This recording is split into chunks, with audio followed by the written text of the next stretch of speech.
Baik jemaat yang dikasihi Tuhan, kita akan melanjutkan perenungan napak tilas kita terhadap kitab Injil, perjalanan hidup Tuhan Yesus, pengajarannya, dan dinamika pelayanan yang Dia alami. Kiranya kita semakin diperkaya dengan kejadian-kejadian melalui yang dicatat di dalam Injil Matius ini. Sebelumnya mari kita sama-sama berdoa. Kami mohon agar kiranya Allah Roh Kudus menerangi hati kami, melembutkannya, dan memberikan kami kekuatan. Biarlah api kekuatan Tuhan itu membakar hidup kami Tuhan, menjadikan kami bersemangat untuk menjadi pelaku firman, seperti Tuhan kami Yesus Kristus. Terima kasih Tuhan, kiranya Engkau memberkati baik yang berbicara maupun yang mendengar, agar seluruh maksud rencana Tuhan yang terbaik atas hidup kami di kekekalan itu yang terjadi. Sehingga Tuhan, datanglah kerajaan-Mu, jadilah kehendak-Mu itu boleh terus kami panjatkan kepada Tuhan dan mengisi hari-hari kami, mengisi keputusan-keputusan dalam hidup kami, mengisi cita-cita kami. Terima kasih. Di dalam nama Tuhan Yesus kami berdoa. Amin. Hari ini kita akan membahas dari Injil Matius pasal ke-26 ayat 47 sampai ayat yang ke-56. Injil Matius pasal yang ke-26 ayat 47 sampai ayat 56. LAI memberikan judul Yesus ditangkap. Pada waktu Yesus masih berbicara, datanglah Yudas, salah seorang dari ke-12 murid itu, dan bersama-sama dia serombongan besar orang yang membawa pedang dan pentung, disuruh oleh imam-imam kepala dan tua-tua bangsa Yahudi. Orang yang menyerahkan dia telah memberitahukan tanda ini kepada mereka. Orang yang akan kucium, itulah dia, tangkaplah dia. Dan segera ia maju mendapatkan Yesus dan berkata, "Salam Rabi," lalu mencium dia. Tetapi Yesus berkata kepadanya, "Hai teman, untuk itukah engkau datang?" Maka majulah mereka memegang Yesus dan menangkapnya.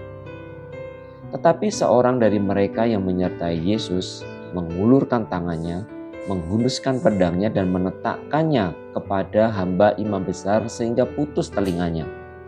Maka Yesus berkata kepadanya, masukkan pedang itu kembali ke dalam sarungnya. Sebab barang siapa menggunakan pedang, ia akan binasa oleh pedang. Atau kau sangka bahwa aku tidak dapat berseru kepada Bapakku, supaya ia segera mengirim lebih dari 12 pasukan malaikat membantu aku? Jika begitu, bagaimanakah akan digenapi yang tertulis dalam kitab suci, yang mengatakan bahwa harus terjadi demikian? Pada saat itu Yesus berkata kepada orang banyak, "Sangkamu aku ini penyamun, maka kamu datang lengkap dengan pedang dan pentung untuk menangkap aku?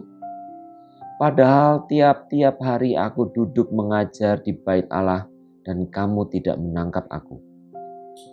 Akan tetapi semua ini terjadi supaya genap yang tertulis dalam kitab nabi-nabi." Lalu semua murid itu meninggalkan dia dan melarikan diri.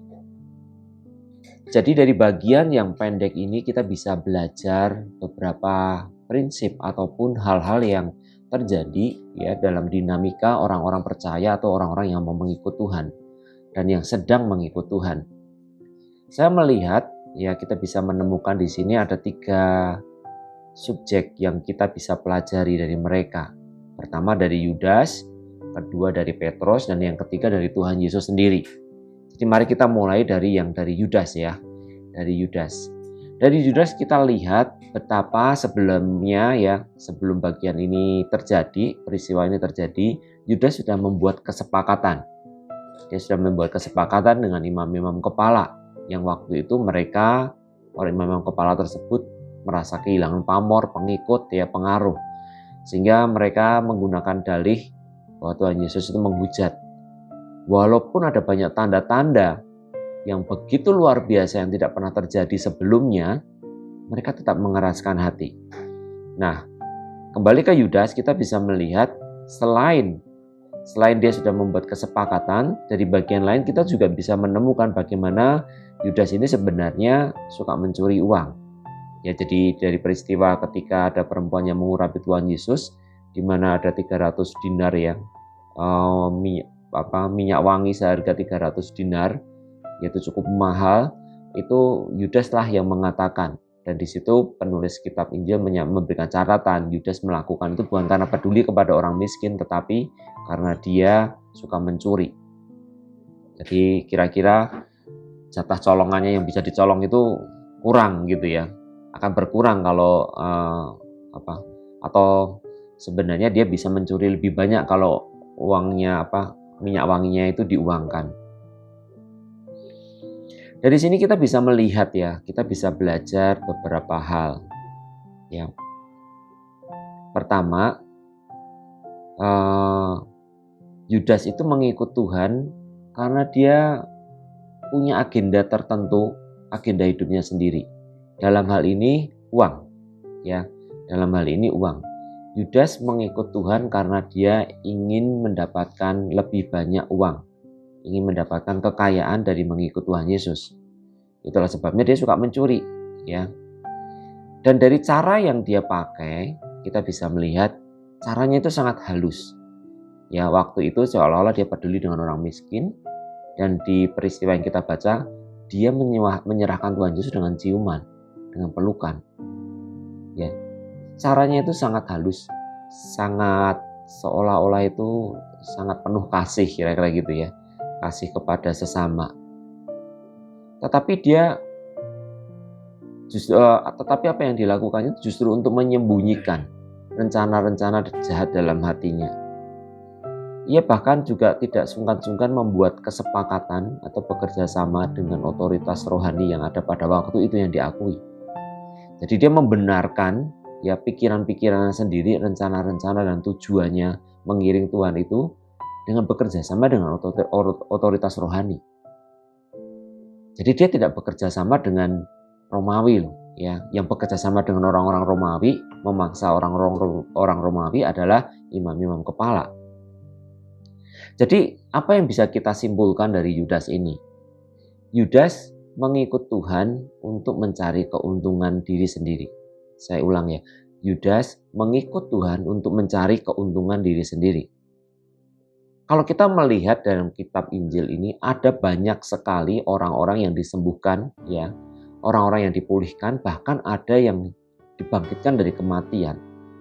Tetapi coba mari kita perhatikan, berapa banyak di antara mereka yang akhirnya setia mengikut Tuhan? Berapa banyak? Tidak ada ya? Atau ada sedikit sekali? Ya, sedikit sekali. Dan ini menjadi sesuatu catatan kalau mungkin selama ini kita tidak mendengar ya, kita tidak memperhatikan hal ini. Sedikit sekali. Murid-murid pun menerima mujizat yaitu ketika kapalnya penuh. Jadi itu sesuatu yang terjadi dengan pekerjaan mereka.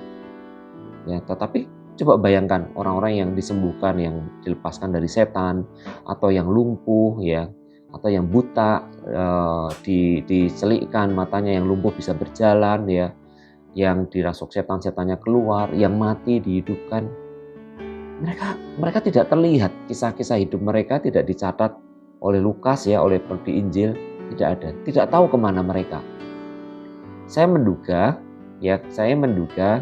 kira-kira begini ya, natur orang-orang yang mengikut Tuhan karena kepentingannya sendiri itu kira-kira ada kan, kita pernah mendengar bagaimana ada 10 orang kusta disembuhkan Tuhan, yang mereka disuruh membasuh dirinya, kemudian dari 10 itu mereka tahir, hanya 1 yang berterima kasih. Jadi ya itulah natur orang-orang yang mencari Tuhan ya, untuk dapat memenuhi kebutuhan-kebutuhan pribadinya. Tidak salah ya, sah-sah saja, karena Tuhan sebagai Allah yang Maha Kasih ya, nggak usah dalam hal mujizat pun ya. Kita bisa melihat di bagian awal dalam khotbah ketika Tuhan Yesus mengajarkan tentang kasih, tentang tuntutan kesempurnaan, Tuhan menggunakan bahwa Bapa di surga itu mengasihi semua orang apapun kondisi mereka ya. Dia memberikan hujan kepada orang-orang yang mengasihi Tuhan atau tidak mengasihi Tuhan. Ya dia melakukan pemeliharaannya, anugerah umumnya itu, berkatnya itu diberikan kepada semua orang. Jadi kita bisa melihat di situ ya, sehingga ada juga ya Tuhan memberi kesempatan bahkan untuk seorang murid mencari Tuhan dengan cara seperti itu. Tetapi akan menjadi sangat berbahaya ketika ini menjadi motivasi utama orang mengiring Tuhan. Dan celakanya kebanyakan di antara kita, kalau kita lihat, menjadi korban marketing gereja ataupun menjadi korban marketing hamba-hamba Tuhan yang menawarkan Tuhan Yesus itu sebagai apa? Sebagai penyembuh, sebagai dewa kekayaan, sebagai pemulih dan semua urusan-urusan rohani, urusan-urusan jasmani, urusan-urusan hidupnya itu. Sehingga pilihannya apa? Pilihannya ya kita hanya akan menjadi, kalau ada kita menjadi orang Kristen dan berhenti hanya untuk selesai mendapatkan hal-hal tersebut, ya kita akan menjadi orang-orang yang bukan spesial, bukan murid, tidak dicatat dalam kitab Injil. Mereka yang disembuhkan, mereka yang mendapatkan banyak berkat, ya mengalami sentuhan Tuhan Yesus langsung, tidak dicatat signifikansi hidupnya, tidak bersentuhan dengan kekekalan. Mereka mendapatkan jamaan Tuhan, tetapi mereka tidak berbagian dalam kerajaan Allah. Kalau itu yang menjadi pilihan kita, ya Tuhan tidak akan memaksa. Tetapi sayang sekali, Tuhan memberikan hidupnya, dirinya sendiri, supaya orang mau menjadi serupa dengan Dia, mengikut jejaknya. Tetapi kita malah menjadi orang-orang yang mencari bonus-bonusnya, gratisannya itu. Ibarat ya, kalau ada diskonan ya, ada diskonan apa gitu ya di toko ataupun ada produk tertentu memberikan diskon, kan banyak orang-orang itu membeli karena ada diskonnya. Nah, ini lebih celaka lagi apa? Walaupun itu sebenarnya juga aneh ya perilaku itu, karena harga diskon itu biasanya sudah termasuk harga yang dijual. Ada orang itu akhirnya beli produk itu hanya ingin mendapatkan diskonannya sehingga dia nggak butuh yang utamanya. Saya tidak tahu apakah ada orang yang seperti itu, ya.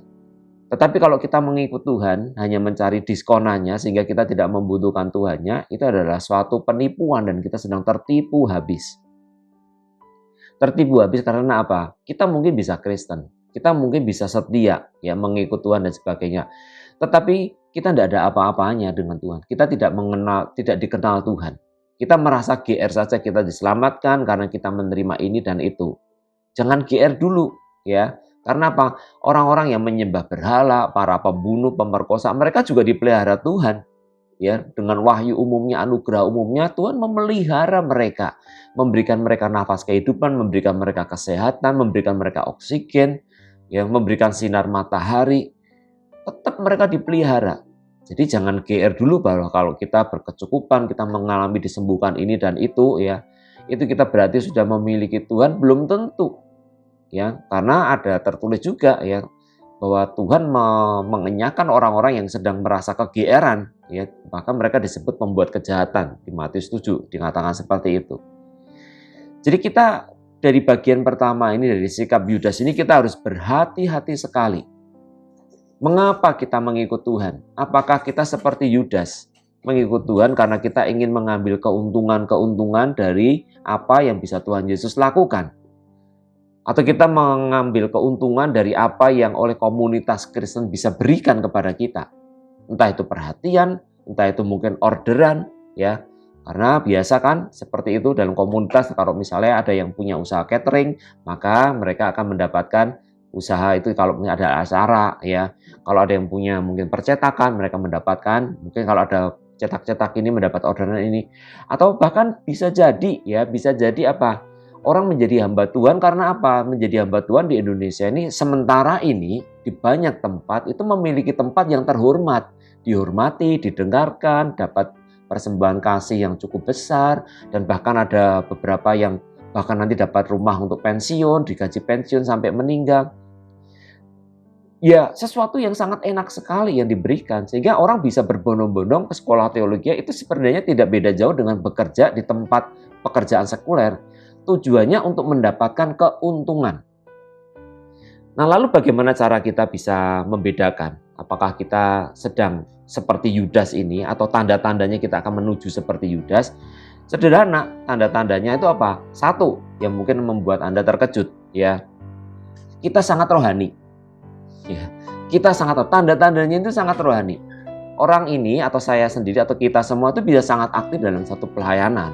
Kita tahu firman. Yudas juga sama, dia berada dalam lingkaran terdekat Tuhan Yesus di antara 12, dipilih oleh Tuhan Yesus sendiri. Dia diutus berdua-dua ya. Waktu itu dia pasti sempat mengusir setan, membuat mukjizat sehingga nama Tuhan dipermuliakan. Dia ada di sana, tetapi dia tetap mentuhankan agenda pribadinya. Jadi sangat rohani itu menjadi tanda yang palsu dan menyesatkan baik diri sendiri maupun bisa menyesatkan orang-orang lain di sekelilingnya. Jadi tanda pertama, dia bisa sangat rohani. Terus yang kedua, ya, itu nanti kalau dia terus membiarkan itu, ya, dia akan menjadi orang yang sangat permisif. Permisif dalam arti gini, kalau di kasus Yudas dia bekerja sama dengan figur-figur rohani. Jadi dia berusaha menutupi kejahatan, menutupi agenda-agenda pribadinya tersebut dengan mencari pembenaran, bekerja sama. Kalau Yudas dengan imam-imam kepala ya, ahli-ahli Taurat ya, orang-orang yang pada waktu itu memegang otoritas keagamaan. Ya. Nah, kalau kita dengan apa? Ya kita pasti biasanya tanda-tandanya apa? Ketika kita memiliki agenda pribadi, kemudian kita mencari pembenaran-pembenaran itu dari firman Tuhan. Cara satu contoh yang sering kita dengar melakukan cap-cip-cup ayat itu ya, buka Alkitab, buka ya seperti itu, mencari sesuatu yang untuk ngepas-ngepas gitu ya. Atau mencari pendeta ataupun mendengarkan khotbah-khotbah yang sesuai dengan yang ingin dia dengar ya. Dengan yang sesuai dengan yang menjadi tujuannya. Jadi tadi sudah rohani ya. Dia mencari pembenaran-pembenaran rohani. Saya ceritakan begini, pengalaman saya mungkin beberapa bulan ini ya. Jadi saya tuh sedang belajar untuk trading forex ya, belajar ya seperti itu. Ketika belajar trading forex, kalau yang sudah ada yang pernah main ini tentu tahu ya. Jadi kita tuh di situ kita membeli komoditas. Kalau saya itu belajarnya sementara ini fokus hanya untuk belajar perdagangan komoditas emas terhadap dolar. Seperti itu. Harga emas terhadap dolar itu naik turun, berfluktuasi sedemikian rupa. Jadi kita bisa membeli dengan harapan nanti kita jual kalau harganya naik. Ya, misalnya sudah naik sekian poin. Seperti itu kita jual sehingga kita mendapatkan keuntungan. Jadi ini mirip dengan kita jualan konvensional ya. Kita misalnya kan saya juga usaha jualan gudeg gitu ya. Saya beli gudeg dengan harga sekian, terus saya mengambil keuntungan dengan harga sekian. Seperti itu. Atau teman-teman di sini ada yang usaha punya toko dan sebagainya, atau yang usaha sebagai karyawan dengan memberikan hidupnya, kepintarannya, keahliannya, nanti terus dia mendapatkan gaji di akhir bulan seperti itu atau awal bulan. Nah, saya bisa merasakan banget ya ketika saya sudah membeli satu dengan harga tertentu, terus ternyata beberapa kali terjadi ketika saya memutuskan untuk beli itu tiba-tiba harganya turun gitu ya. Tiba-tiba harganya turun. Lah, kenapa kok saya kecepatan 1 menit misalnya gitu ya. Dan itu cukup beberapa kali terjadi gitu. Justru seolah-olah tuh kayak saya melihat bahwa wow ini pedagang ini pasti palsu ini. Kenapa saya pas beli ya. Justru begitu saya beli beberapa saat kemudian harganya turun. Jadi ketika harga itu turun, kan itu bisa diikuti ya pakai MetaTrader itu, bisa diikuti harganya turun, berarti artinya apa? Kita rugi, ya akan rugi. Misalnya saya beli dengan harga 1.800, ternyata harganya bukannya naik 1.805, tetapi menjadi justru turun dari 1.790, ya turun lagi 1.985, turun. Itu hati saya itu bisa berseru-seru kepada Tuhan. Tuhan, aduh rugi ini, tuh rugi. Saya mainnya yang di ini ya, di satu platform yang pakai sen ya. Saya juga main yang ada di sen itu. Di akun sen tersebut saya juga bersikap seolah-olah itu sudah benar-benar uang gede beneran gitu ya. Ya 1 sen, jadi itu $100 itu $1 itu 100 sen seperti itu. Tapi sensasi yang saya rasakan itu ketika berulang kali gagal, artinya rugi ya. Ketika saya berulang kali rugi, ya itu membuat saya akhirnya bisa lebih, oh iya, saya tidak mengandalkan Tuhan ini. Saya lupa mengandalkan Tuhan ketika open position, ketika beli itu. Jadi akhirnya saya belajar untuk setiap kali, karena beberapa kali lupa gitu ya. Akhirnya berseru-seru kepada Tuhan. Akhirnya saya juga belajar untuk sebelum saya membeli saya berdoa dulu ya. Terus akhirnya juga sama, setelah berdoa pun apakah keadaan berubah, tiba-tiba akan selalu untung? Ternyata juga tidak, ya. Tapi yang ingin saya bagikan begini, sensasi pergolakan hati saya ini ketika melihat bagaimana saya tahu saya akan rugi sekian, sekian, sekian, sekian itu. Sensasinya itu berseru-serunya kepada Tuhan itu tuh jauh lebih heboh dengan ketika saya mendoakan pelayanan, saya mendoakan rencana-rencana untuk keluarga, saya mendoakan istri atau anak-anak, mendoakan jemaat. Sensasinya beda, berserunya itu beda, ya, kesungguhannya itu beda. Kalau untuk pelayanan itu sudah seperti biasa ya, seperti tadi misalnya saya berdoa untuk persiapan firman tadi seperti itu, nanti menutup dan sebagainya. Itu tidak ada seruan hati yang ketika tadi melihat bagaimana saya akan rugi ya, turun harganya turun terus itu. Ini membuat saya berpikir, melalui bagian firman tadi saya berpikir, sakjane ya, sebenarnya yang menjadi harta di hidupmu itu apa? Jadi bagian ini menunjukkan saya kalau terus-terusan seperti ini saya bisa seperti Yudas. Kalau Yudas dia kan sudah punya cukup banyak waktu, 3 tahun dia mengiring Tuhan dan dia terus seperti itu dan bahkan dia kakinya dibasuh oleh Tuhan. Tetapi dia terus mengeraskan hati, mencari pembenaran dan pembenaran. Sampai akhirnya apa? Tiba waktunya, ujung-ujungnya dari sikap orang-orang yang mengikut Tuhan karena ada maunya, karena punya agenda pribadi, akhirnya apa? Seperti Yudas nanti, ujung-ujungnya akan menjadi raja tega. Saya ulang ya, ujung-ujungnya akan menjadi raja tega. Kalau Yudas, dia tega menjual Tuhannya dengan 30 keping uang perak. Nah, kalau kita mau pelihara itu, atau mungkin kita sudah punya pengalaman, kita pasti akan tega. Entah dalam bisnis, entah dalam pekerjaan, ya. Akhirnya kita apa? Kita menzolimi saudara seiman. Kita menzolimi, kita kejam kepada orang-orang yang bukan seiman juga sama, seperti itu. Dalam bidang apapun, kita menjadi raja tega. Karena apa? Agenda pribadi itulah sebenarnya yang menjadi Tuhan kita. Uanglah yang menjadi Tuhannya Yudas, tetapi Yudas berusaha ya menggunakan Tuhan di situ. Dia masuk dalam lingkaran Tuhan dan dia bermain dengan indah begitu luar biasa di situ sampai akhirnya sudah ketika tiba pada saatnya akhirnya terbukalah seluruh kedoknya ya, dia menyesal tapi sudah terlambat dan dia bunuh diri. Mari kita evaluasi ya. Kita evaluasi ulang hidup kita ini. Selama ini kita mengikut Tuhan itu apa yang menjadi alasan utamanya? Kita nderek Gusti itu pengen memperalat dia atau pengen menghamba? Ingin mengabdi kepadanya atau pengen memanfaatkan dia? Tanda-tandanya bisa seperti ini ya, sangat rohani, kita bisa sangat rohani, tetapi pada saat yang sama kita selalu mencari pembenaran rohani. Dan dalam tingkat parah kita menjadi raja tega. Artinya apa? Kita nggak peduli dengan orang-orang yang ada di sekeliling kita. Yang penting saya cuan, yang penting saya untung, yang penting ego saya tetap dipertahankan, yang penting kedudukan saya tetap utuh. Yang penting jabatan saya, yang penting saya, itu. Baik dalam berupa materi, kedudukan, ataupun mungkin dalam dosa-dosa lain. Itu dari Yudas yang kita bisa lihat.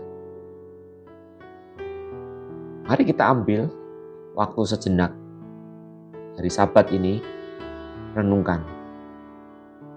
Jadi ini tidak berbicara tentang gelar teologi apa yang kita miliki. Ini tidak berbicara tentang sefasih apa kita bisa berglosolali, ya. Tidak berbicara tentang serajin apa kita bersaat teduh, ya. Berapa banyak jemaat yang kita miliki, urapan-urapan apa yang bisa kita lakukan ya sehingga benar-benar itu bisa menggerakkan banyak orang. Ini tidak berbicara tentang itu, tetapi ini berbicara tentang motivasi terdalam kita mengiring Tuhan. Dan Yudas menjadi peringatan bagi saya dan bagi Anda. Jika kita terus-menerus mengikut Tuhan dan menggunakan hal-hal rohani dan kita terus melakukan pembenaran rohani, tinggal tunggu waktu saja. kita akan menjadi raja tega, dan kita akan membunuh sesama, dan bahkan kita akan menista Tuhan dengan mungkin pindah agama. Bisa jadi seperti itu. Mungkin dengan pindah agama, atau nanti jadi ateis, jadi agnostik, wes ora Tuhan-Tuhanan. Tinggal tunggu waktu saja. Karena apa? Kita berangkat mengiring Tuhan itu sudah salah dari awal. Jadi kalau ada di antara kita yang waktu itu pengikut Tuhannya karena jadi korban marketing pendeta yang membagi-bagikan, menceritakan tentang bahwa ikut Tuhan pasti sehat, pasti sukses, pasti bisa diberkati ini dan itu. Ya wis ya, malam ini ya atau kesempatan ini kita bertobat. Tuhan, ternyata aku dulu itu salah. Kita mohon ampun.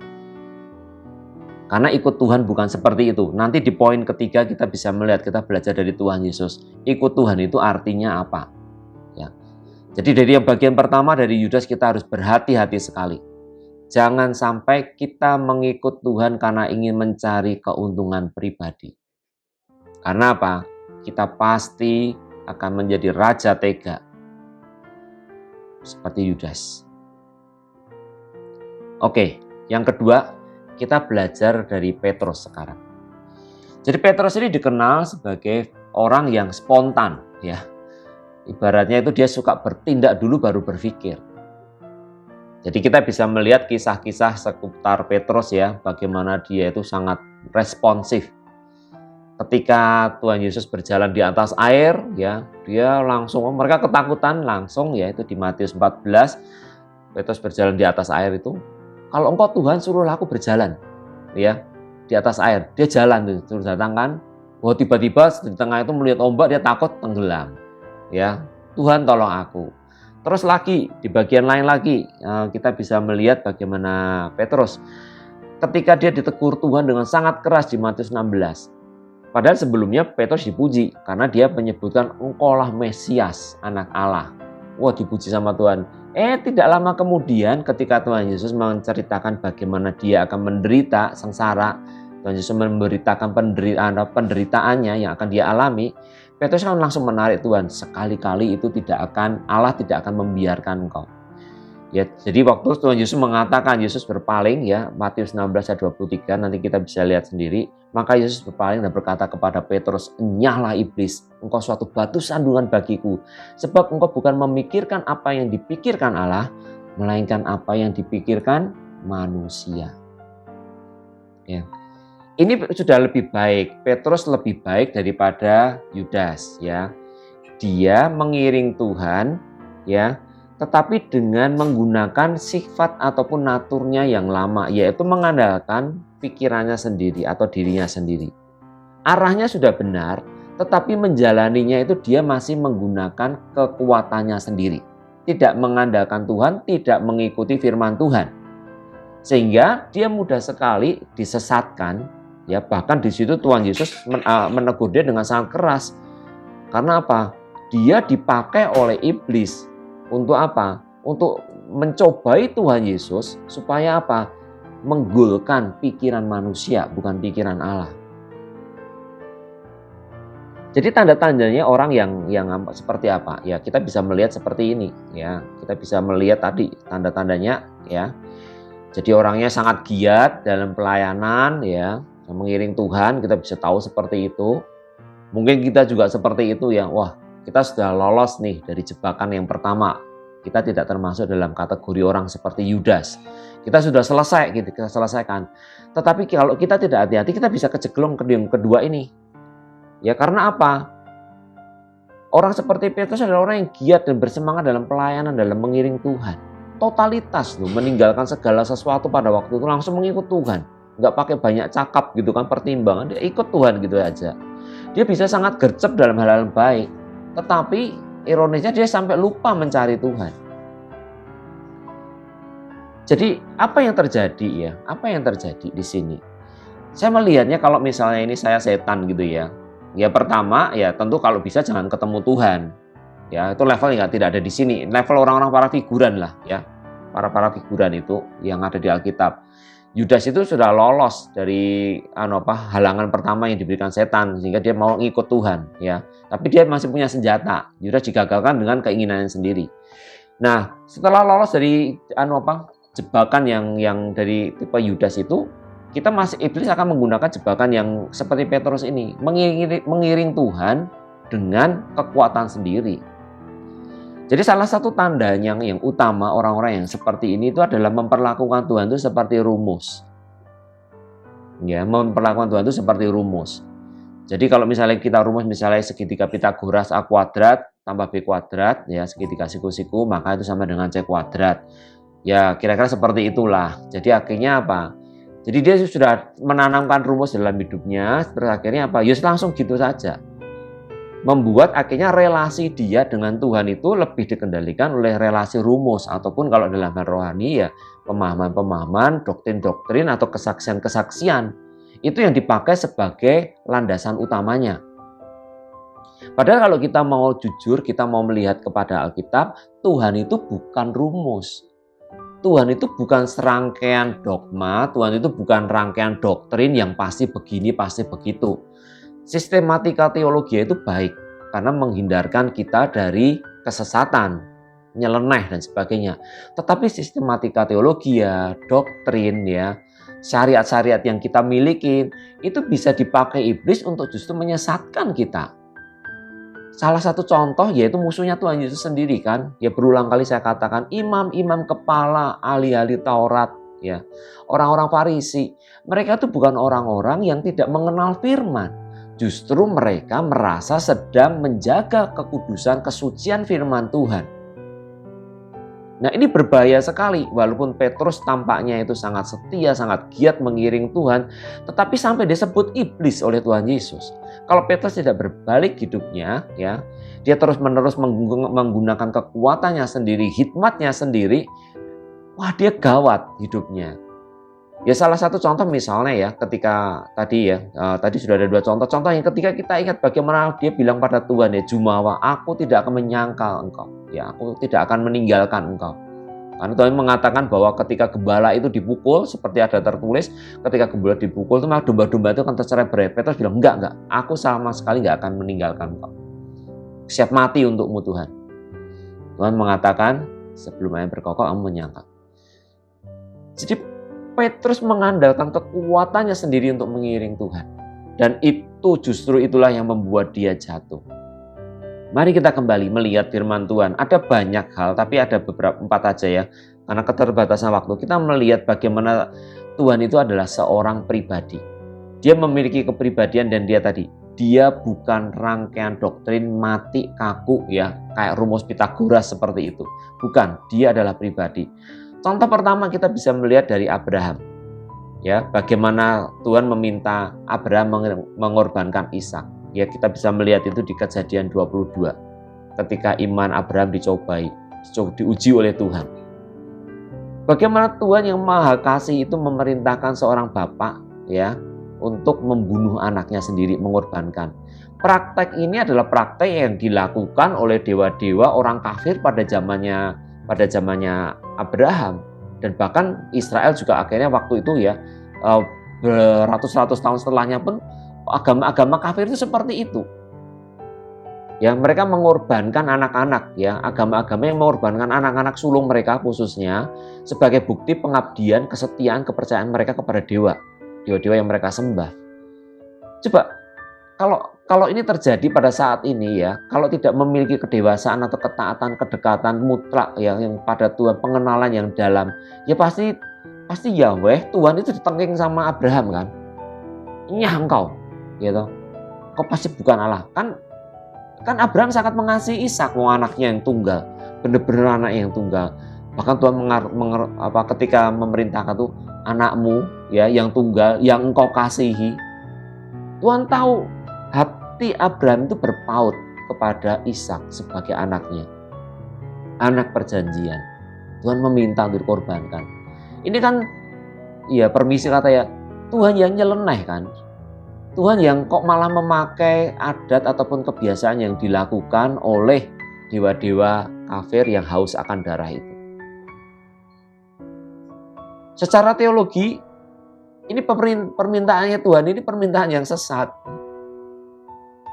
Ya bersyukur Abraham mengenal Tuhan dengan dekat. Dia sahabat Tuhan, sehingga dia tahu membedakan ini keinginan dari Tuhan atau dari hantu. Tapi maksud saya di sini apa? Allah adalah Allah pribadi. Dia bisa melakukan hal-hal yang di luar hal-hal yang sebelum-sebelumnya itu yang berlaku umum. Jadi Tuhan mengajak kita sampai memiliki satu kedekatan relasi yang seperti itu loh. Yang mengatasi doktrin-doktrin dan pemahaman dan siap disalah mengerti. Saya tidak tahu apakah waktu itu Abraham cerita sama Sarah atau enggak. Mungkin tidak cerita kali ya. Kalau cerita geger itu. Ya, saya nggak tahu ya seperti apa, nanti kalau ketemu ya kita bisa tanya waktu itu cerita apa enggak ya ke Sarah. Contoh yang kedua, ya di Raja-Raja 1, Raja-Raja 17, siapa yang diutus Tuhan untuk memelihara Elia? Burung gagak. Burung gagak dipakai Tuhan. Padahal burung gagak itu termasuk dalam kanon, ya, termasuk dalam bilangan burung yang najis. Dan pengertian konsep teologi pada waktu itu, ya, barang najis kalau menyentuh barang yang suci jadi najis. Hukumnya seperti itu. Jadi kalau ada imam megang mayat, ya, dia jadi najis. Tuhan menggunakan burung gagak. Selanjutnya setelah itu selesai, ya, sudah selesai Sungai Kerit habis, memakai janda lagi. Dan bukan janda Israel loh. Janda di negeri kafir. Di negeri orang yang tidak mengenal Allah. Nah ini kan caranya sudah nggak lumrah lagi, ya. Karena apa? Sangat keras hukumnya, nggak boleh, bukan mukrimnya tinggal di situ. Apa kata dunia? Standar moral seperti apa? Coba kalau kita bayangkan di sini, ya, atau bahkan mungkin di gereja ataupun di mana kita melayani saat ini, ya. Ada penginjil muda, akhirnya apa? Dia mengatakan kepada saya misalnya gitu ya, saya tinggal aja nanti sama janda ini karena Tuhan berbicara kepada saya. Langsung pikiran kita tuh menghakimi, wah ini nggak benar ini. Kan cenderung seperti itu kan. Tetapi kita melihat bagaimana Tuhan sebagai pribadi itu bisa, dia berdaulat menggunakan burung gagak. Kan kalau misalnya kita ini terlalu saklek, ya, kita tuh sangat saklek, sangat doktrinal, sangat kaku, seperti Petrus sekarang gitu ya, langsung bertindak. Tuhan pakai burung merpati dong. Yang burung yang biasa dipakai untuk sebagai persembahan kepada Tuhan. Burung yang melambangkan kesucian, kesetiaan, ketulusan. Dan burung itu kan nggak makan bangkai, ya, ada kemungkinan ya dia makan tumbuh-tumbuhan, dan Tuhan bisa membawakan itu, makanan yang seperti itu. Tuhan tidak memakai burung itu, ya. Tapi justru memakai burung gagak. Ya ada pertimbangan lain mungkin ya, pertimbangan yang lain, tetapi maksud saya, kita tidak bisa membatasi Tuhan dengan cara kerjanya. Masih ada lagi. Ini lebih eksentrik lagi ini. Di Hosea 1 ayat 2. Hosea disuruh menikahi siapa? Perempuan baik-baik kah? Bukan. Hosea 1 ayat 2. Ketika Tuhan mulai berbicara dengan perantaraan Hosea berfirmanlah ia kepada Hosea, pergilah, kawinilah seorang perempuan sundal. Suruh ngawini pelacur sampai punya 2 anak. Seperti itu. Coba ya, bayangkan kalau kita sudah setia mengikut Tuhan, dipakai Tuhan, terus saat ini Tuhan minta kita menikahi pelacur. Cari orang di Pasar Kembang ya, untuk Jogja sana. Cari sana di Pasar Kembang, ya, kamu cari seorang pelacur, kamu nikahin. Wah, apa kata dunia? Ya. Orang pasti akan menentang itu, pribadi ya, misalnya pribadi, seperti apalagi sudah punya gelar, dihormati di gereja dan sebagainya. Langsung pasti kita akan dianggap sesat. Dan kita sendiri juga nggak mau kan, nggak mungkin Tuhan memerintahkan ini. Tapi kalau kita melihat fakta ini, Tuhan memakai Hosea loh untuk menikahi pelacur. Dan yang terakhir, yang di Perjanjian Baru ketika Petrus ya disuruh untuk melayani Kornelius, itu di Kisah Para Rasul 10. Di sana Tuhan memakai contoh menurunkan itu ya, seperti kain ya, turun dari langit berisi berbagai macam binatang berkaki 4 ya, binatang menjalar, yang Petrus tahu itu binatang haram. Tapi Tuhan minta Petrus untuk memakannya. Petrus bilang nggak mau. Sampai 3 kali. Tuhan menyatakan apa yang dikatakan halal tidak boleh dikatakan haram. Padahal Petrus tahu, ya karena Petrus tahu kan, ya di imamat, ya daftar binatang-binatang najis yang haram itu yang nggak boleh dimakan seperti apa. Tetapi Tuhan menggunakan penglihatan yang seperti itu. Ini kita berpikir penglihatan macam apa, Tuhan mau pakai penglihatan yang lain lah, ya kan?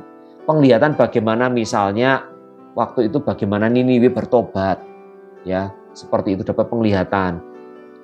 Kan itu lebih afdol, ya toh. Maksud penglihatannya sesuatu yang bertentangan dengan firman yang pernah Tuhan katakan sendiri.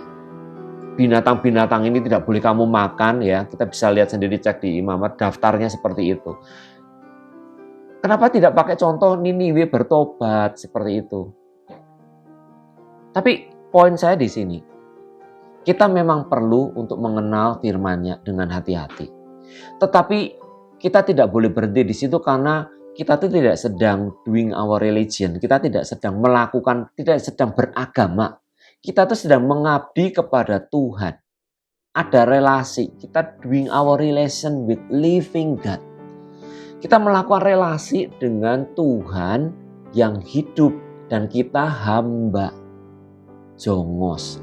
Dia ndoronya, dia rajanya, dia tuannya. Jadi tahu diri. Kita harus tahu diri. Kalau enggak kita kepleset loh seperti Petrus. Karena apa? Kita bisa jadi sangat sangat responsif seperti tadi. Kalau ada masalah apa dalam pelayanan, langsung aja cara-caranya langsung begini begitu gitu ya. Enggak berdoa. Setelah begini begitu terus langsung berdoa. Saya ingat sekali bagaimana ketika saya pelayanan dulu di mahasiswa, ya, atau beberapa kali juga ke pelayanan di gereja seperti itu. Ketika kita membuat program itu kita berdebat begitu rupa berjam-jam.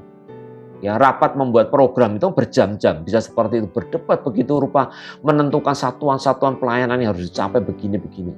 Bisa berjam-jam, tapi doanya hanya beberapa menit. Itu menjadi satu tanda loh, satu tanda betapa kita tuh lebih mengandalkan hikmat sendiri, ya kekuatan sendiri. Saya seperti tadi, ya. Jadi lebih asik mempersiapkan firman Tuhan. Lebih asik mengolah ini itu. Tetapi hati yang berseru kepada Tuhan tanpa kuasamu, maka semua yang saya ceritakan, saya khotbahkan itu sia-sia. Karena tidak ada hidup, tidak ada rohmu di situ. Keputusasaan sepenuhnya berharap kepada Tuhan itu beda sekali ya. Tadi saya ceritakan di bagian pertama. Beda sekali dengan ketika melihat harga emasnya turun kayak gitu. Itu bisa benar-benar berseru, saya bisa merasakan itu loh. Karena itu benar-benar saya tidak memiliki kendali untuk harga komoditas emas itu. Tidak bisa memegang kendali. Tetapi kalau dalam hal menjelaskan hal teologi, misalnya persiapan khotbah ini, itu karena sudah terbiasa, ya dulu juga pernah kuliah teologi ya, bagaimana cara menafsirkan firman Tuhan, lancar. Keluar itu begini, begitu. Tapi firman ini mengingat kepada saya, hati-hati loh, Bel. Kamu hanya bisa akhirnya apa? Mengajar orang-orang untuk pintar saja, tahu firman Tuhan, tetapi melakukannya mungkin 0 besar. Jangan-jangan kalau seperti ini terus, Tuhan akan menyebut saya pembuat kejahatan. Karena apa? Orang hanya pintar berteologi, ya, setuju dengan pemikiran-pemikiran, tetapi mentaati dia belum tentu. Ketika Tuhan mengatakan ini dan itu, enggak. Ya. Lebih celaka lagi nanti kalau dengan pemahaman teologi itu akhirnya berusaha mengatur Tuhan. Turun levelnya jadi seperti Yudas. Akhirnya apa? Agenda pribadi yang memimpin. Ya. Tidak lagi Tuhan-Tuhanan. Sehingga ketika Tuhan mau memakai seperti itu dalam contoh-contoh yang tadi ya. Bagaimana Tuhan sebagai pribadi, itu kita nggak mau. Contoh dalam kehidupan sehari-hari misalnya ya sehari-hari. Kita tahu ya, misalnya kita nanti rapat ya, itu kita bisa kan tadi seperti saya singgung, begitu luar biasa ya, kita bisa menyusun program-program ini dan itu. Tapi untuk firman Tuhan yang sudah jelas ya kita berdoa syafaat untuk negara ya, untuk program-program, untuk acara nanti Paskah, nanti Natal dan sebagainya, mendoakan ini. Ketika ada masalah di gereja, mungkin ada terorisme, ada apa dan sebagainya, kita bisa berdoa menangis seperti itu sebagainya. Tapi coba untuk keluarga, doa untuk keluarga, untuk anak-anak, bagaimana menginginkan supaya kehendak Tuhan, kerajaan Tuhan datang dalam hidup mereka. Sulit sekali kan, kita nggak mau berdoa untuk itu. Kita lebih memilih pokok-pokok doa yang kira-kira itu cocok dengan struktur jiwa kita, concern, kepedulian kita di mana. Tapi begitu menyentuh ya tentang hidup kita sendiri, misalnya suami yang mengasihi istri seperti Kristus mengasihi jemaat, atau istri tunduk pada suami seperti jemaat tunduk pada Kristus, kita tidak lagi begitu menggumulkan itu. Kita lebih enggak, kita menseleksi. Ya, kita tidak mau sungguh-sungguh mendoakannya. Tidak sungguh-sungguh berseru kepada Tuhan. Kita akan lebih asik membicarakan pelayanan yang lain. Jadi otomatis mengerjakan hal yang seperti itu. Kita jarang refleksi tanda yang lain. Orang-orang seperti Petrus ya, tipe seperti Petrus, kita jarang refleksi. Tidak mau. Jadi kita pengennya autopilot. Saya ingin mengendalikan pelayanan dengan cara saya. Tuhan, tutup mulut aja. Terima beres Tuhan. Kira-kira gitu loh mentalnya. Terima beres Tuhan. Saya mau begini, saya mau begitu. Tapi nanti kita bisa melihat betapa Petrus sering ditegur karena apa? Sikapnya yang baik ini. Bukan sikap yang jahat ya. Sikapnya yang heroik ini. Sikapnya yang siap berkorban itu. Ditegur oleh Tuhan. Karena apa? Karena tidak mengikuti rencana Tuhan. Karena tidak mengikuti kehendak Tuhan. Nanti kita akan lihat singgung dari poin yang ketiga ketika kita belajar dari Tuhan Yesus. Jadi, ayo, saya harus belajar. Saya merasa diri saya posisinya lebih banyak kayak Petrus saat ini. Anda di mana? Semoga juga ada di Petrus. Semoga mungkin ada juga yang di Yudas. Atau mungkin nggak ada di situ dua-duanya. Aduh, tapi nggak apa-apa ya. Barang siapa sungguh-sungguh bertobat yang terdahulu bisa menjadi terkemudian bisa menjadi terdahulu. Itu hukumnya Tuhan. Ya, saya tidak bisa ngiri. Oh Tuhan, siapapun nanti dia baru. Tuhan tiba-tiba pakai secara luar biasa. Sementara saya yang sudah lama, misalnya saya dengan Pak Danang gitu ya, udah melayani begitu Pak, kok Tuhan malah justru mengangkat orang lain. Yang ini jemaat yang kayaknya dulu ya hidupnya kayak gitu misalnya ya. Cuma gitu-gitu aja, bahkan dia dulu anak sekolah minggu saya yang ngajar, kok sekarang Tuhan pakai. Ya. Dalam kerajaan Allah tidak berlaku seperti itu ya. Ingatkan saya, kalau saya jadi sombong, ya ingatkan kami, para pengurus. Ya kalau misalnya kami tiba-tiba merasa berhak, ya merasa bahwa Tuhan lebih memakai kami daripada yang lain, daripada jemaat, ya ingatkan kami. Itu yang kedua dari Petrus. Ngeri ya kalau kita lihat, kita dalami sungguh-sungguh firman Tuhan, ternyata jebakan-jebakannya itu luar biasa. Yang membuat banyak orang itu akhirnya terkapar dan menjadi batu sandungan. Ya, atau mereka merasa menjadi sedang bekerja untuk Tuhan, berapi-api, bergiat untuk Tuhan, tetapi nggak ada hubungannya apa-apa dengan kerajaan Allah. Yang ketiga, ini poin yang utama, kita belajar dari Tuhan Yesus. Kalau 2 poin tadi kita belajar dari kesalahan Yudas, belajar dari kesalahan Petrus, kita belajar sekarang dari sikap hidup Tuhan Yesus. Ayat 52, Tuhan Yesus mengatakan, masukkan pedang itu kembali ke dalam sarungnya, sebab barang siapa menggunakan pedang akan binasa oleh pedang. Tuhan setia ya mengajar dalam segala situasi. Tuhan mengingatkan akan kebenaran-kebenaran yang ada. Di situ dalam kondisi yang seperti ini pun Tuhan menegur Petrus, mengajar kepada Petrus. Jadi selalu ingin mengembalikan semua pada rencana Tuhan, pada firman Tuhan. Yang pertama itu, mengajar, mengembalikan orang pada firman Tuhan dalam segala situasi. Ya, kita ingat ya, kita tahu di sini Tuhan Yesus itu dalam kondisi bukan sedang kondisi habis retret, sedang happy-happy, habis memberi makan 5.000 orang ya, habis melakukan mujizat yang besar, bukan. Kita ingat Tuhan Yesus habis lemes, habis energinya terkuras untuk berdoa. Kalau boleh cawan ini lalu daripadaku. Dia sangat stres. Sehingga di Injil Lukas itu sampai dituliskan keringatnya itu sampai. Tapi dalam kondisi seperti itu, Tuhan Yesus tetap harus mengajar orang-orang yang dia kasih itu untuk melakukan firman Tuhan. Ayat 53. Atau kau sangka bahwa aku tidak dapat berseru kepada Bapakku supaya ia segera mengirim lebih dari 12 pasukan malaikat membantu aku. Ketika merenungkan bagian ini saya diingatkan bagaimana pencobaan pertama itu loh. Puasamu sudah selesai kan? Iblis ngomong, sekarang tidak ada sari roti keliling dengan itu ya, sari roti nggak ada di padang gurun, nggak ada yang warung di sana. Tuhan Yesus berada di padang gurun di antah berantah, dan Tuhan Yesus bisa membuat batu dari roti. Dia bisa menggunakan kuasa pribadinya. Tetapi apa yang Tuhan Yesus katakan, manusia bukan hidup dari roti saja, tetapi dari setiap firman yang keluar dari mulut Allah. Pelajaran kedua yang sangat penting, Tuhan tidak mengandalkan kekuatannya sendiri atau hak istimewa yang dia miliki. Tuhan tidak mengandalkan kekuatannya sendiri atau hak istimewa yang dia miliki. Tetapi dia menundukkan dirinya pada seluruh kebenaran firman Tuhan. Tuhan tahu bahwa kalau misalnya dia kasih kode aja ke malaikat juga gemas kan. Raja mereka yang mereka sangat hormati, itu sedang hidupnya benar-benar akan benar-benar diperlakukan seperti itu. Itu nggak perlu banyak pasukan malaikat ya. Satu malaikat aja kita bisa melihat. Mati semua itu orang-orang itu. Mati semua. Kita bisa melihat bagaimana aksi malaikat itu ya menghancurkan musuh-musuh Israel. Bagaimana Sodom dan Gomora juga dihancurkan. Seperti itu. Nggak perlu pasukan. Tapi Tuhan Yesus sudah mengirim pasukan. Kalau kita bisa melihat hanya beberapa malaikat saja mereka sudah mati semua. Tetapi kita melihat di sini Tuhan menunjukkan bagaimana dirinya itu tidak mau menggunakan hak istimewanya ketika dia melayani. Karena apa? Yang keempat. Dan ini yang nanti harus terus-menerus menjadi agenda hidup kita sampai kita mati.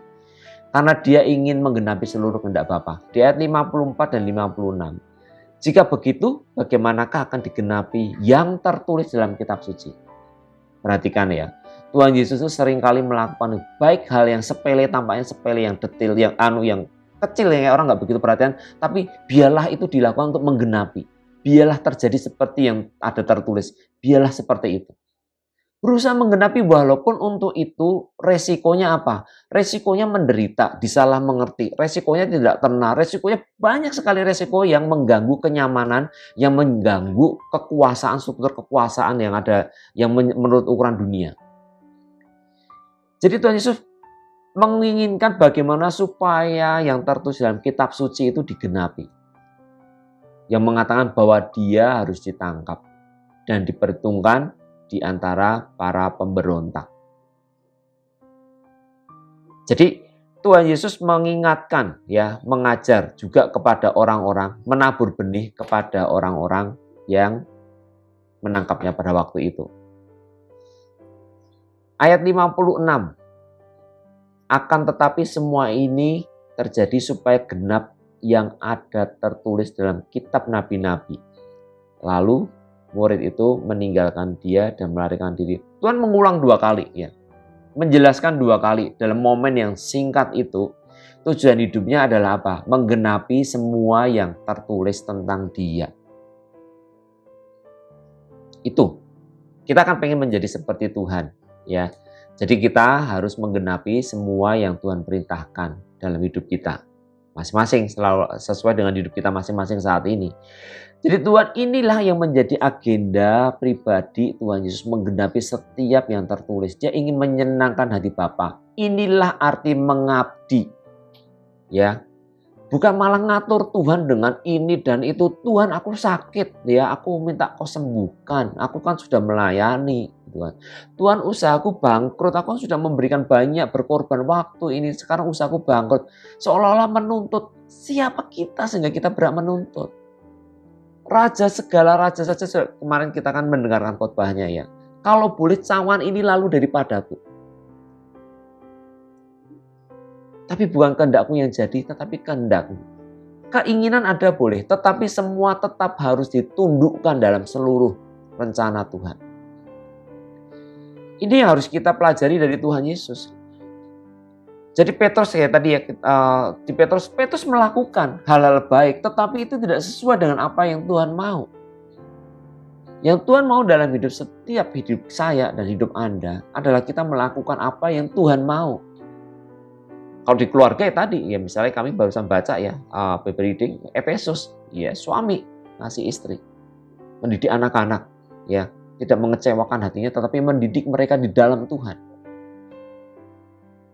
Nggak perlu cari yang, wah, melihat penglihatan nanti hamba Tuhan berfirman kepadamu gitu ya. Saya dapat peringatan dari Tuhan, inilah suara Tuhan begitu-gitu. Nggak perlu, ini sudah tertulis, sudah jelas, taatin saja yang ada di situ kan. Istri, tunduklah kepada suami seperti Kristus tunduk pada jemaat. Dan bekerja sama dengan suami untuk mendidik anak-anak dengan nasihat-nasihat dari firman Tuhan supaya anak-anak hidup di dalam Tuhan. Anak-anak tunduk kepada orang tua. Mau apa lagi Tuhan kurangnya kalau kita lihat? Mau apa lagi?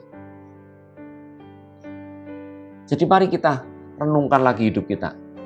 Temukan sebenarnya saya ini tipe Yudas, tipe Petrus, atau sudah mulai seperti Tuhan Yesus. Firman Tuhan dari perikop ini mengajarkan, memberikan ajakan kepada kita untuk menjadi seperti Tuhan Yesus. Jangan seperti Petrus, tidak cukup. Tidak cukup, karena kita bisa melakukan kejahatan. Saya ulang sekali lagi ya. Yang terjadi di Matius 7 itu, orang-orang yang bernubuat demi nama Tuhan itu, orang-orang yang mengusir setan demi nama Tuhan itu, orang-orang yang mengadakan banyak mukjizat demi nama Tuhan itu adalah tipe Petrus. Mereka pelayanan begitu rupa, tetapi pada saat yang sama mereka tidak melakukan kehendak Bapa. Dan disebut oleh Tuhan mereka pembuat kejahatan. Karena mereka menyesatkan banyak orang, berpikir bahwa mereka sedang melayani Tuhan, menggunakan Alkitab, melakukan tanda-tanda yang luar biasa, tetapi mereka tidak mengikut Tuhan. Mereka kayak Petrus, melayani dengan cara mereka sendiri. Mereka tidak ubahnya seperti orang Farisi. Mereka tidak ubahnya seperti imam-imam kepala. Mereka melayani agama mereka, melayani gereja mereka, melayani sinode mereka, melayani jabatan mereka. Hal-hal yang sangat rohani. Dan mereka membuang Kristus. Mereka tidak mau kalau menerima penggenapan firman yang artinya yang sangat membuat menderita ini. Jujur, lebih mudah bagi saya untuk berkhotbah seperti ini saat ini sekarang. Tapi untuk mengasihi istri, setengah mati, tahu nggak? Sulit. Ripka bisa cerita nanti satu saat kalau dia mau sharing ya bisa cerita. Sulit. Pengurus tentu juga bisa merasakannya di sini. Dan jemaat juga bisa merasakannya. Lebih enak pelayanan, datang ke gereja, ya nanti kalau misalnya sudah mulai ibadah rutin ya jadi song leader, ya jadi singer, main musik. Anak-anak lebih mudah seperti itu daripada menghormati orang tua. Bisa jadi kan setelah pulang pelayanan baru itu marah sama orang tua karena nggak dibeliin handphone misalnya gitu ya. Atau marah karena orang tua nggak dikasih jajan, atau marah karena orang tua karena apa? Dilarang pacaran dengan yang nggak seiman. Marah dengan itu.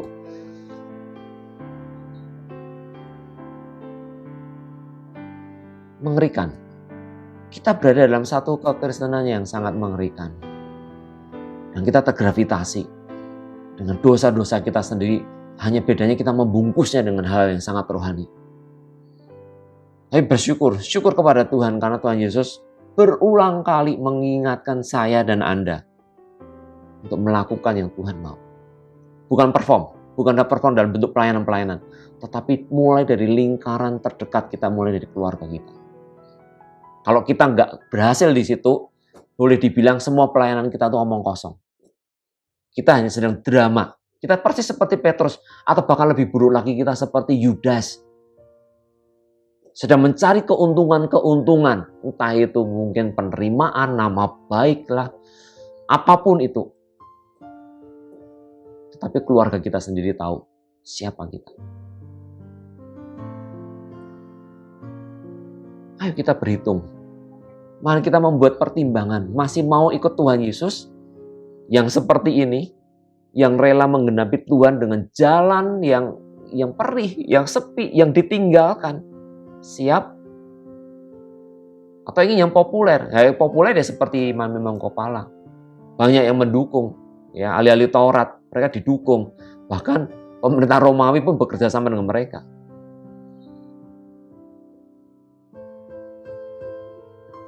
Lebar, luas jalan menuju kebinasaan. Tapi sempit jalan salib. Sedikit yang mendapati dan mau berjuang di dalamnya. Biarlah itu yang semakin hari semakin menjadi pencarian dan kita mau rela membayar harganya di situ. Kalau enggak, entah tipe Yudas, entah tipe Petrus, sama-sama cialat, sama-sama celaka. Di bumi ini mungkin kelihatan orang memuji-muji. Ketika meninggal mungkin orang-orang melihat dan menyatakan baik seperti ini. Tapi tahta putih nanti ketika Tuhan Yesus datang sebagai hakim, kita juga akan menjadi saksi. Mungkin saat itu kita akan terkejut. Kok ini ternyata disebut membuat kejahatan. Padahal dia pendeta ini besar sekali. Kita mungkin bisa tercengang-cengang di situ. Setelah itu kita membuat orang tercengang. Celaka kan? Karena saya sedang berbicara dengan orang-orang yang sedang pelayanan. Kita membuat tercengang. Orang kaget. Ternyata kita disebut membuat kejahatan. Dan orang-orang yang mungkin tidak masuk hitungan malah diterima. Karena mereka setia melakukan yang Tuhan mau. Mungkin orang-orang itu tidak pernah megang jabatan apa-apa di gereja. Atau bahkan mungkin dia tidak pernah ke gereja. Tapi dia setia membaca firman Tuhan. Dia radikal melakukan apa yang Tuhan mau. Untuk keluarganya, untuk komunitasnya, untuk masyarakatnya.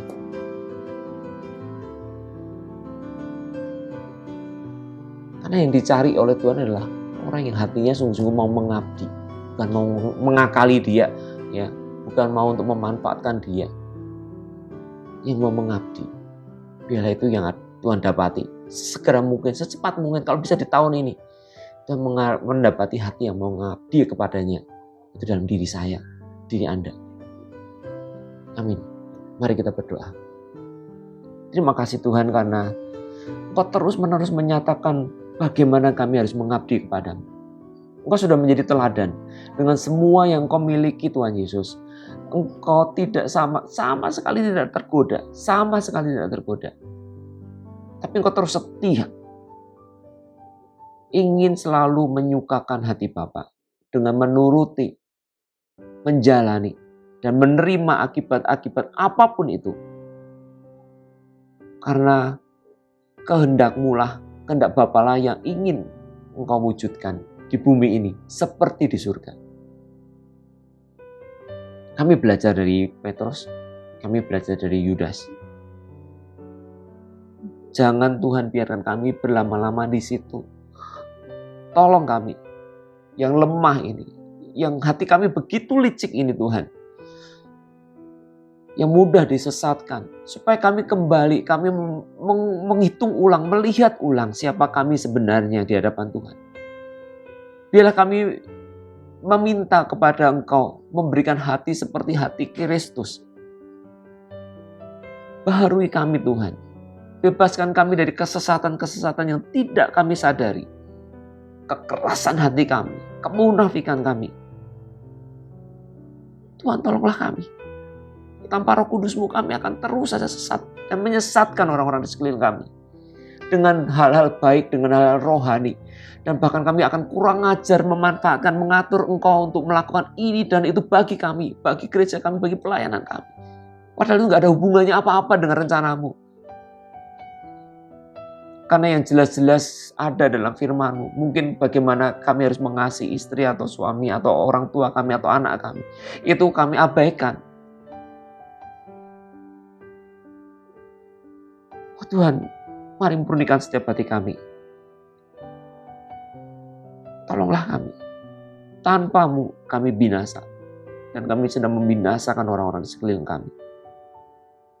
Bersyukur untuk firman-Mu Tuhan. Karena memberi kami kesempatan lagi pada saat ini. Untuk kami melihat ulang. Sudah sejauh atau sedekat apa kami dengan rencana Tuhan. Dan ketika kami menyadari. Tolonglah kami untuk bisa mulai hari ini Tuhan. Menjalaninya dengan kekuatan Tuhan. Dengan hati yang berseru dan pasrah benar-benar kepada Tuhan. Karena kami tidak bisa berusaha sendiri. Tolonglah kami. Oleh karena kami panjatkan doa ini di dalam nama Tuhan Yesus. Yang sudah mau mati bagi kami yang tidak layak ini. Supaya kami kembali berdamaikan dengan Engkau. Di dalam nama Tuhan Yesus kami berdoa. Amin.